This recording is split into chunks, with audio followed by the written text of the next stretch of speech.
You've mentioned that it's tempting to think of the universe as part of a fractal. Can you explain this view and what is physics according to this view? I think that mathematics is in some sense something like a fractal. So the natural numbers are similar to the generator function of the Mandelbrot fractal, right? You take Peano's axioms, and as a result, you get all these dynamics if you introduce a few suitable operators. And you can define the space of natural numbers, for instance, using addition, or you can do it using multiplication. In the case of multiplication, you will need to introduce the prime numbers because you cannot derive all the natural numbers just by multiplication with 1 and 0. You need all these elements, the basic elements of this multiplication space would be the prime numbers.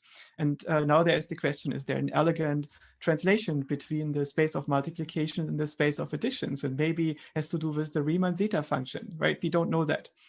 But essentially, we are exploring a certain fractal here, right? Now, with respect to physics, there is the question, why is there something rather than nothing, and why does this something look so regular? We can come up with entropic arguments, right? If nothing would be exist, then nobody would be asking the question. Also, if that thing was irregular, we probably couldn't exist. This type of mind that we are and so on requires large-scale regularity.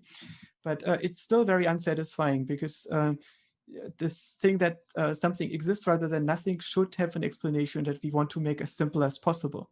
And the easiest explanation is that maybe existence is the default. So everything that can be implemented would exist, and maybe everything that exists is the superposition of all the finite automata.